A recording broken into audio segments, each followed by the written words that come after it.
Bonjour Éric Zemmour. Bonjour Laurence Ferrari. Bienvenue dans la matinale de CNews.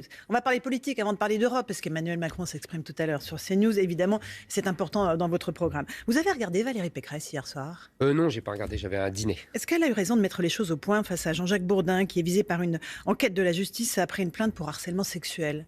Moi, je croyais que dans ce pays, on respectait la présomption d'innocence. D'ailleurs, j'avais vu que dans un vieux tweet, je me souviens que Madame Pécresse avait fait un tweet de félicitations à Monsieur Georges Tron quand il avait la justice l'avait relaxé en disant que vraiment c'était scandaleux, qu'on n'avait pas respecté la présomption d'innocence pour lui.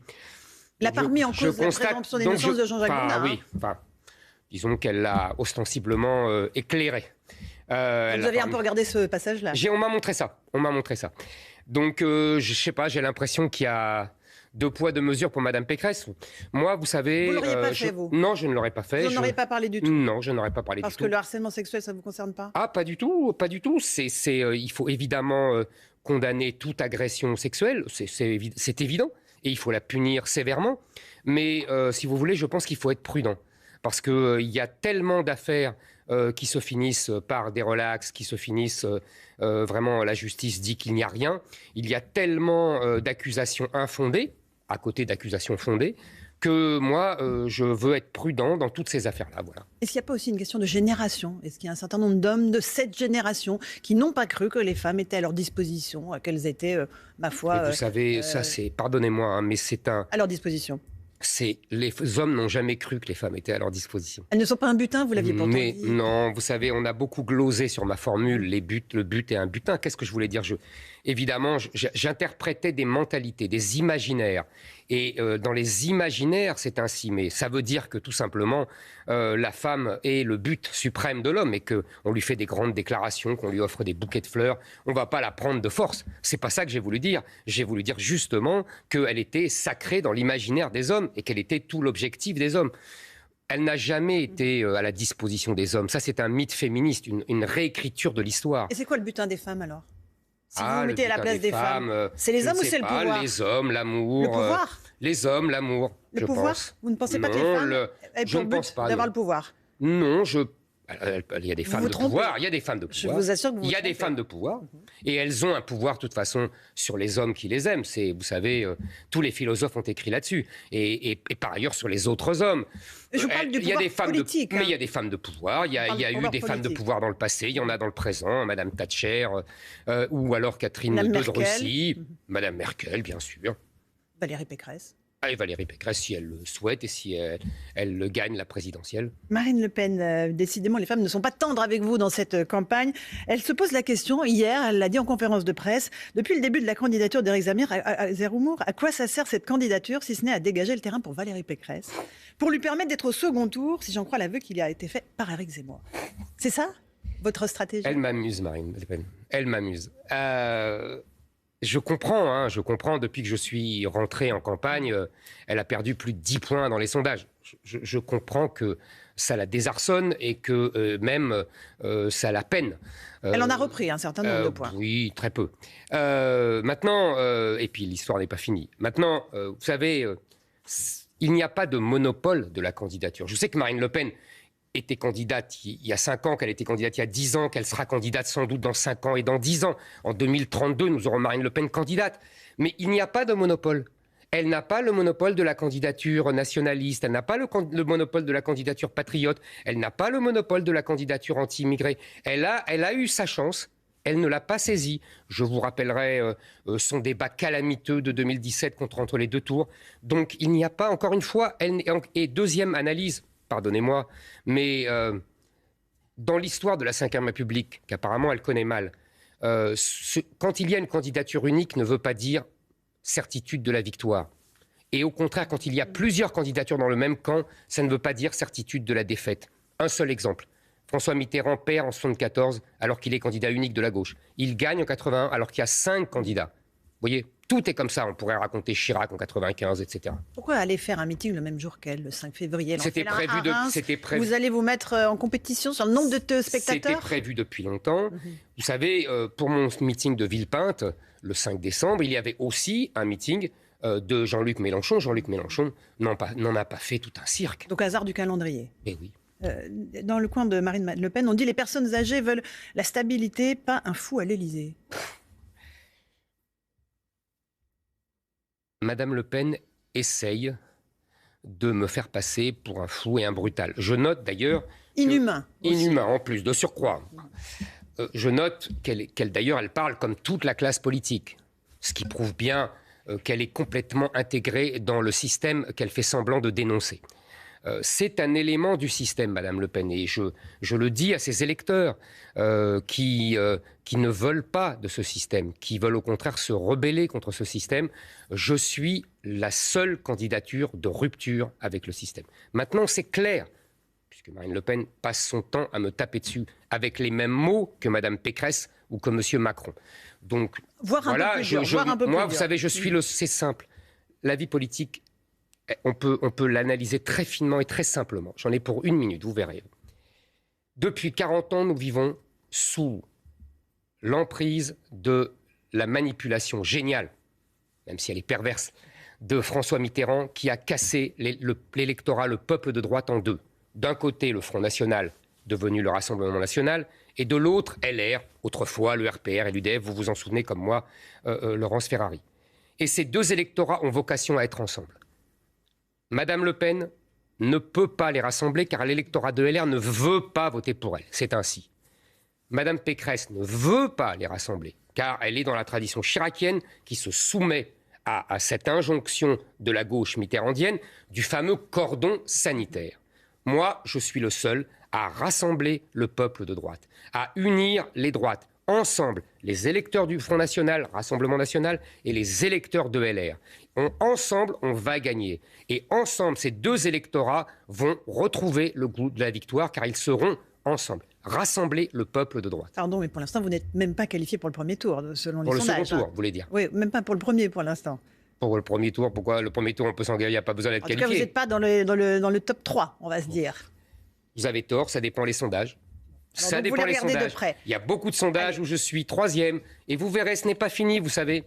Vous savez, en janvier 2017, Madame Le Pen était à 28 ou 26. Monsieur Fillon était à 25. Et Emmanuel Macron était à 16.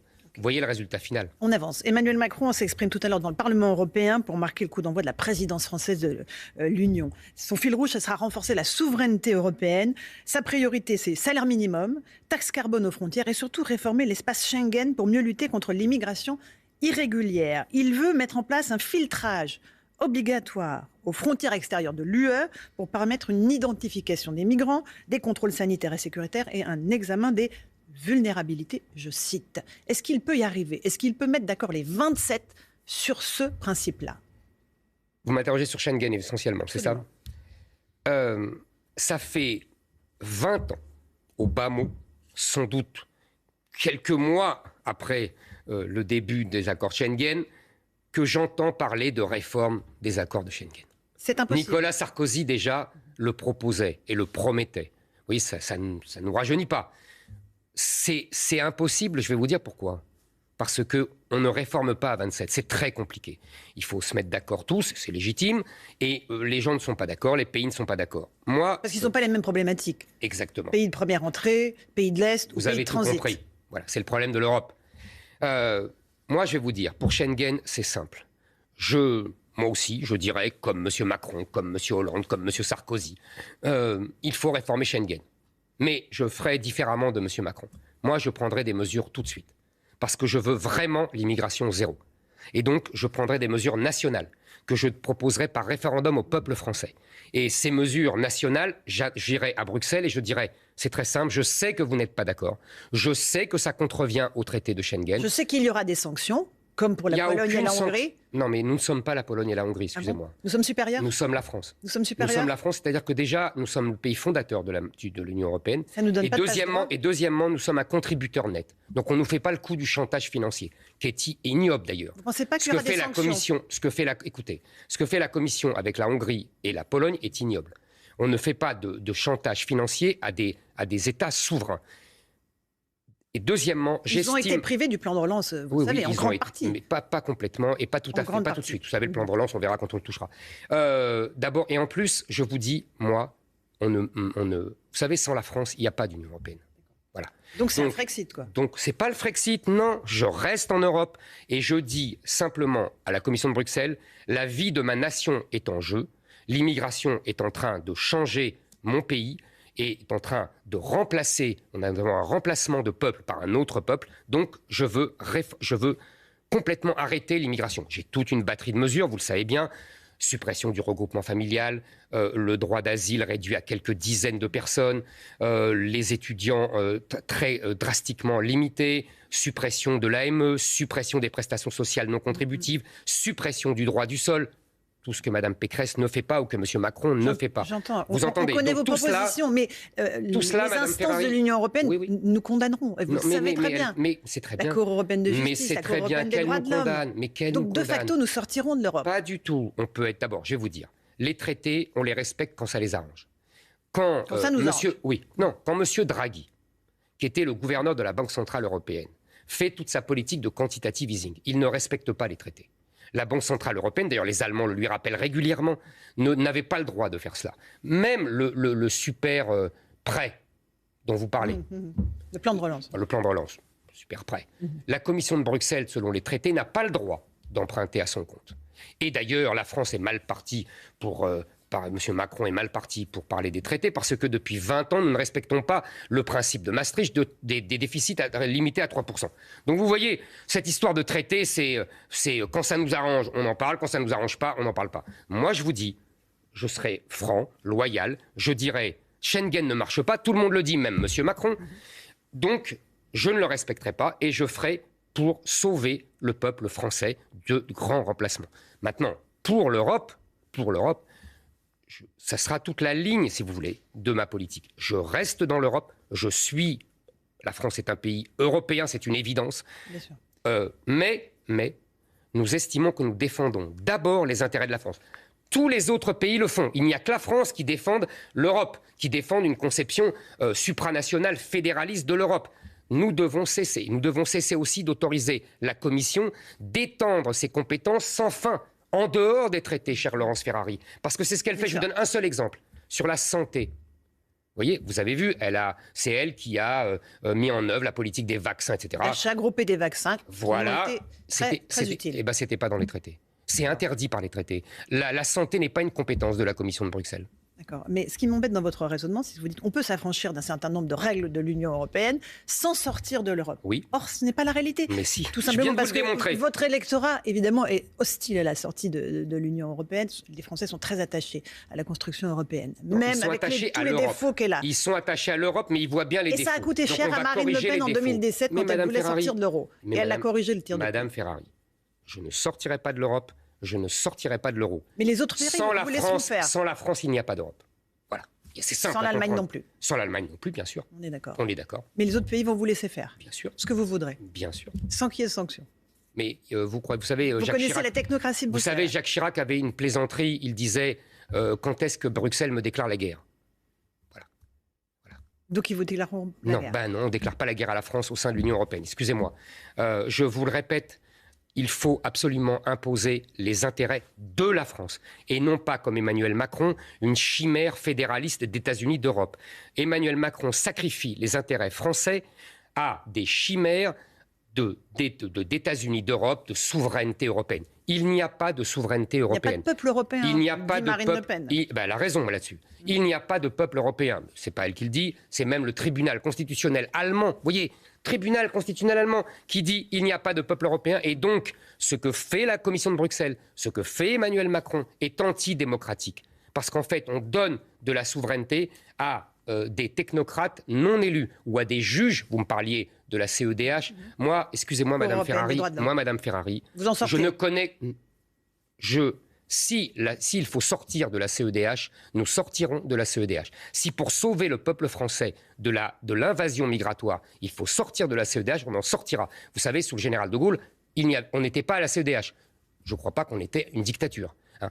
Et on en vivait très bien. Elle a été créée. Non, elle a été créée avant. On a ratifié des accords. Ce n'est pas la même chose. Vous allez vous rendre tout à l'heure à Calais, si j'ai bien compris. Absolument. Ville symbole de la question migratoire. 27 migrants ont péri en novembre sur leur embarcation de fortune. La maire de Calais ne veut pas vous recevoir. C'est un problème ou pas? Si elle ne veut pas me recevoir, elle ne me reçoit pas, c'est pas très grave. Vous savez, moi, ce que je vais, c'est pour voir Calais, pour montrer le symbole qu'est cette ville sinistrée, cette ville éplorée par une immigration folle, une espèce de...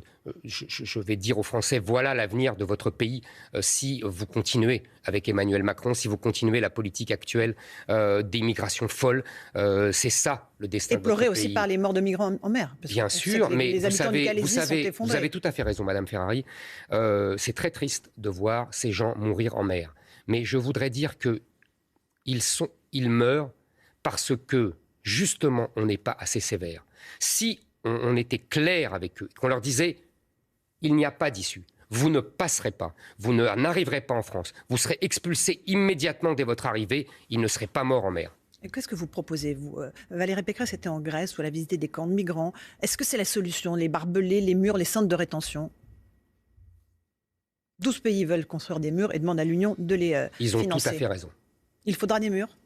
Vous savez, quand on supprime les frontières à l'intérieur de l'Europe, et ben finalement, on construit des murs à l'extérieur et on construit des murs à l'intérieur d'ailleurs. Parce que j'imagine que, comme nous tous, vous vivez avec des codes à vos portes de maisons, etc. Ça n'existait pas il y a 40 ans. Pourquoi? Parce qu'il y a une délinquance folle, il y a une violence folle. Pourquoi il y a une délinquance folle? D'abord et avant tout parce que nous subissons une immigration complètement déréglée aujourd'hui depuis 40 ans, qui entraîne une délinquance, une violence inouïe. Donc, pour arrêter cette folle insécurité, cette folle délinquance, il faut absolument arrêter l'immigration. Vous savez, il y avait je crois, les 6 premiers mois de 2021, 350 000 agressions.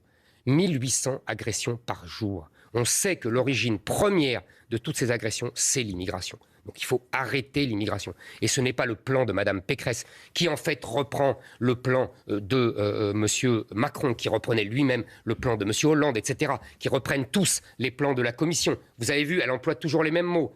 Une politique de régulation de l'immigration ferme, mais humaniste. Ça, je dis aux électeurs Donc vous, LR. c'est pas humaniste? Moi, elle pas sera... d'humanité? Non. Justement. Mais je vous dis, la sémantique est importante. Et c'est le procès qu'on vous fait, non, mais en inhumanité. Tout à fait. Tout à fait. Moi, je vais vous dire. Pour moi, l'important, c'est la sauvegarde du peuple français. Je veux d'abord défendre mon peuple. Et je vous dis, c'est ça ma plus grande contribution à l'humanité. Parce qu'en défendant le peuple français, je défends la diversité humaine, dont on parle tant. Si le peuple français disparaissait, quelle perte pour la diversité humaine.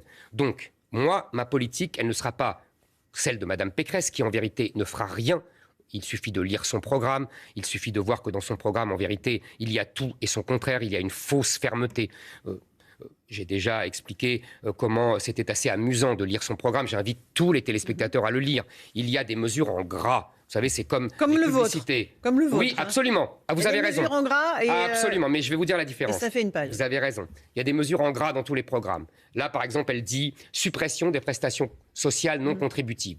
Et puis, en petit, et c'est ça la différence avec le mien, il y a écrit à côté des étrangers non communautaires qui sont réguliers, qui ne sont pas réguliers depuis 5 ans. En clair, elle ne change rien. Pareil pour la fausse suppression du droit du sol, la fausse suppression du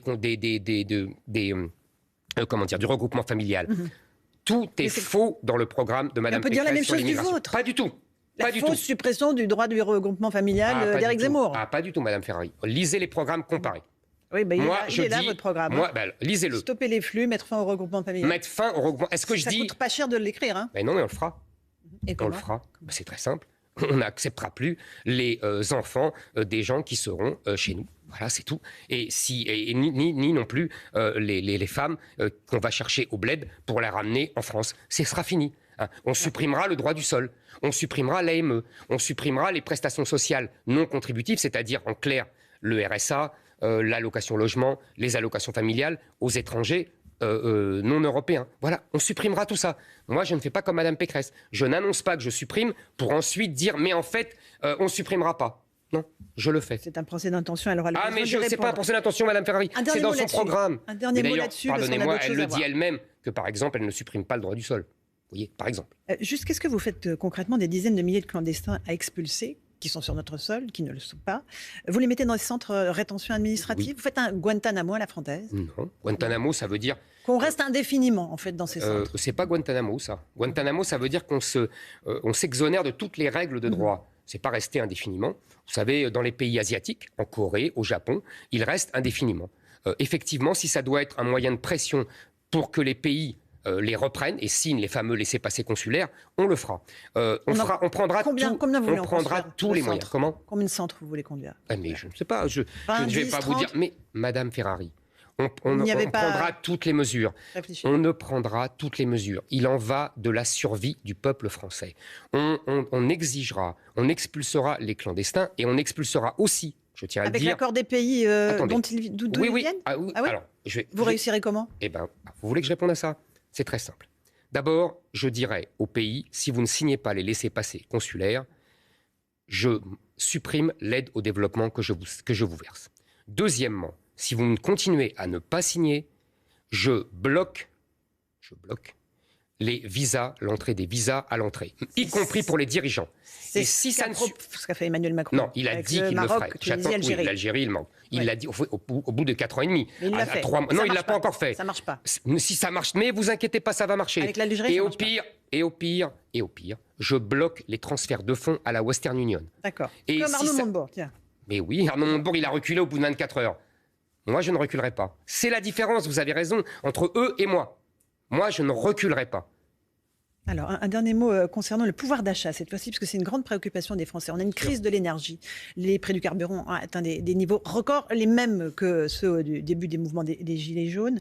Est-ce que vous proposez que les 8 millions de salariés français qui vont en voiture à leur travail, leur indemnité kilométrique soit prise en charge à moitié par les patrons ? Oui, mais vous vous rendez compte ce que ça veut dire pour les patrons ? Vous avez chiffré cette mesure ? Est-ce que vous vous rendez compte attendez, je vais vous répondre. Est-ce que vous savez, mais vous le savez sans doute... Mais c'est pas à l'État de faire un effort, plutôt ? Non, attendez. Est-ce que vous savez qu'aujourd'hui, tous les gens qui prennent le métro, les transports en commun, dans toutes les grandes villes, se voient rembourser la moitié de leurs frais de transport par le patron ?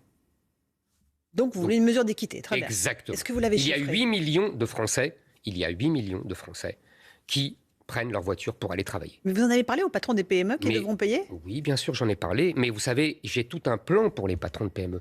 J'allège considérablement leurs charges. Je réduis, par exemple, je mets la plupart des entreprises, des PME, des petites et moyennes entreprises, au taux réduit de l'impôt sur les sociétés à 15%, parce que j'étends le fameux plafond. J'exonère les droits de transmission des entreprises familiales. Vous voyez, j'ai des mesures très importantes pour réduire... Cette mesure-là, elle va coûter cher. N'exagérez pas, ça va coûter 40 € par salarié par rapport à ce... Vous savez, mais je baisse... Par semaine Par mois. Par mois, comme les transports en commun. Je baisse les charges des entreprises énormément. Donc, vous savez, ils y gagnent et ça leur permettra de se développer. Vous reportez sur le privé, en fait, cette décision. Est-ce que c'est pas à l'État je ne reporte pas. Qui, on connaît le niveau de taxation de l'essence, sûr, 67% en taxes. Est-ce que c'est pas là-dessus qu'on peut jouer ? Un centime d'euro de baisse, c'est 500 millions d'euros en moins, dit le maire. Donc, si ça monte, c'est autant dans les caisses de l'État qu'on peut donner aux Français. Vous avez raison. Mais si vous voulez, il faut voir globalement le sujet. Il faut voir globalement le sujet, que vous avez raison, les taxes sont très importantes. On peut envisager un blocage de ces taxes, mais ça sera provisoire. Moi, ma mesure est pérenne. Vous savez, j'essaye toujours de prendre des mesures pérennes pour que ça dure dans le temps et pour que ça ne soit pas un feu de paille. Il faut essayer d'être responsable. Il faut essayer d'être responsable et donc de baisser peut-être les taxes. De bloquer les taxes, un temps. Mais ça ne peut être que provisoire, vous comprenez ? Moi, j'essaye on est impuissant face à la hausse du prix du pétrole. Mais non, on n'est pas impuissant. Il faut d'abord voir un plan global. Là aussi, c'est la même chose. C'est comme exactement l'électricité. On peut toujours bloquer pendant un temps. C'est ce que fait Monsieur le maire. Et ça coûte très cher à EDF. Mais il faut essayer aussi de voir globalement. Il faut essayer de voir globalement pourquoi les prix augmentent ainsi. Pourquoi les prix de l'électricité augmentent. Pourquoi le prix du gaz augmente. Vous voyez, il y a des mesures globales à prendre. Et c'est beaucoup plus intelligent et beaucoup plus utile que de prendre des mesures ponctuelles. Un mot de la crise sanitaire. On est toujours au cœur de la crise sanitaire avec un niveau record de contamination encore hier. On est loin de la fin, malheureusement, de cette épidémie. épidémie. Les syndicats enseignants se mobilisent à nouveau demain. Ils manifestent, une manifestation interdite à Paris parce qu'elle n'a pas été déclarée dans les délais. Vous comprenez leur mouvement et cette colère qui se tourne vers Jean-Michel Blanquer, leur ministre de tutelle. Comprends. Je n'aime pas, encore une fois, c'est comme au début, notre discussion sur Jean-Jacques Bourdin. Je déteste ces chasses à l'homme et ce vertuisme robespierriste du journal Mediapart. La transparence a ses limites pour vous? Ah oui, pour moi, c'est même pas de la transparence. Je vous dis, c'est la quête de la vertu qui nous rappelle Robespierre en 1793. C'est la lignée qu'on connaît en France. Moi, je ne participe pas à cela. Mais en revanche, j'estime que le gouvernement a fait n'importe quoi dans cette histoire. Tout simplement, là aussi, c'est exactement ce que je vous disais pour le prix de l'énergie. Il faut des mesures pérennes. J'avais écrit une tribune dans l'Opinion le 20 décembre, dans laquelle je disais « Cette épidémie est en train de devenir endémique et nous devons donc non pas prendre des mesures d'urgence, mais des mesures qui soient pérennes. » Et en l'occurrence, tout ce que fait le gouvernement, que ça soit dans le cadre scolaire, les masques, les tests un peu... 3 tests en 5 jours pour les enfants. Voilà, mais c'est une folie. C'est une folie quand on sait que les enfants ne sont pas en danger. Que les enfants... Il y en a un certain nombre à l'hôpital. Entre 3 et 400. Voilà, non, mais c'est pas rien. Non, mais c'est jamais rien. Okay, mais quand il y a une personne qui se fait renverser par une voiture, c'est aussi triste. C'est pas rien non plus. Rien n'est jamais rien. Un gouvernement doit voir un peu à l'échelle du pays. Donc, à l'échelle du pays, il faut arrêter d'embêter les enfants et il faut uniquement continuer à vacciner les gens fragiles ou âgés. On le sait depuis le début. Cette épidémie arrive à sa fin. Tous les spécialistes le disent. J'ai lu M. Côme et d'autres. On voit bien que, si vous voulez, nous allons apprendre à vivre avec ce virus. Donc il faut apprendre à vivre avec ce virus. Ça veut dire ne prendre que des mesures qui soient pérennes. Et ne pas faire de l'agitation comme fait M. Macron. Et surtout, M. Macron a voulu, en fait, et il a très bien réussi pendant les 15 premiers jours, en faisant peur aux gens, attirer à lui la campagne présidentielle, mettre l'éclairage sur cette seule question de la crise sanitaire pour oublier les autres sujets, immigration, son bilan économique, etc. D'accord, mais cette technique, elle a mis en lumière à sa fin. Les failles, de notre système de santé, aussi de notre système scolaire. Parce qu'effectivement, il y a un certain nombre de problèmes majeurs dans l'éducation nationale, que d'ailleurs vous dénoncez et auxquels vous voulez remédier. Est-ce qu'il manque de professeurs ? Qu'est-ce qu'il faut qu'on fasse ? Vous avez un programme sur la blouse à l'école, on n'apprend plus l'anglais, ça c'est anecdotique. Etc. Je suis d'accord. Bon. Comment le mammouth, la fameuse expression de Claude Allègre, comment est-ce qu'on peut l'alléger en se mettant au service des enfants et des programmes et de ce qu'on leur apprend ? Moi, je pense que le drame que vit l'éducation nationale, ce n'est pas même le mammouth, même si ça pose des problèmes, ce n'est pas une question de moyens. On a, entre 1980 et 2020, près de doubler les moyens alloués à l'éducation nationale, 84% d'augmentation. Donc, même si, évidemment, les profs sont mal payés, etc. Vous voyez, mais ce n'est pas une question de moyens, c'est une question de philosophie. Nous avons tout sacrifié aux méthodes des pédagogistes qui mettent justement l'enfant au centre. Vous connaissez la fameuse formule, puisque vous citiez Allègre, c'est la même période de Lionel Jospin en 1989, qui était ministre de l'Éducation nationale à l'époque. Allègre était son directeur de cabinet. On ne met pas l'enfant au centre de l'école, on met le savoir au centre de l'école. Et là, on remettra le professeur au milieu. C'est-à-dire qu'on doit transmettre des savoirs. On doit privilégier le savoir, le mérite, l'effort. On ne transforme pas les écoles, comme on l'a fait depuis 30 ans, en garderie. On ne transforme pas les professeurs en animateurs. C'est ça le projet de M. Macron. Ils ne se sentent pas animateurs. Hein. Mais justement, vous avez tout à fait raison. Vous avez tout à fait raison. Et c'est la raison pour laquelle ils souffrent. Ils souffrent parce que justement, ils ne peuvent pas faire leur métier. Vous savez que dans les instituts, les INSPE, comme on dit, c'est-à-dire les instituts de formation des professeurs, on leur dit, j'ai des dizaines de témoignages, vous savez, j'ai des centaines et des centaines de professeurs qui signent pour moi et qui me soutiennent. Qu'est-ce qu'ils me disent ? Ils me disent dans les INSPE, les centres de formation des professeurs, qu'est-ce qu'on leur apprend ? On leur dit, tu n'es pas là pour transmettre un savoir. Tu n'es pas là pour transmettre ta matière. Tu n'es pas là même pour faire preuve d'autorité. Tu es là pour faire preuve de bienveillance. Tu es là pour que le professeur, pour que l'enfant crée lui-même son savoir. Toutes les billevesées pédagogistes depuis 40 ans qui règnent sur l'éducation nationale. C'est la première chose à faire. Après, il faut aussi supprimer le collège unique. Le collège unique a été une catastrophe, avec des très bonnes intentions. On voulait mettre tous les enfants ensemble, etc. C'est une catastrophe. Il faut remettre les classes de niveau. Les classes de niveau avec, si vous voulez, à la fin du primaire, où on aura insisté sur lire, écrire, compter, comme le disait M. Blanquer d'ailleurs, hein, mais il faut le faire. Bon, il y aura un certificat d'études pour savoir si on passe en 6e, si on redouble à 7e, si au contraire on passe en 6e, mais avec des classes adaptées à son niveau. Continue à dire 7e, mais c'est pas grave. CM2, c'est pareil. CM2. C'est pareil. C'était un autre temps. Ben oui, mais c'était pour l'école, c'était un bien meilleur temps. Où le niveau était meilleur, où les enfants, où l'orthographe était évidemment bien fait, mais tout. Vous savez, les chiffres sont terribles. Les classements PISA montrent que la France... Les classements PISA montrent que la France dégringole. Vous êtes d'accord au moins avec moi là-dessus. Donc, je continue. Après avoir supprimé les collèges uniques, on fera des classes de niveau et on pourra ainsi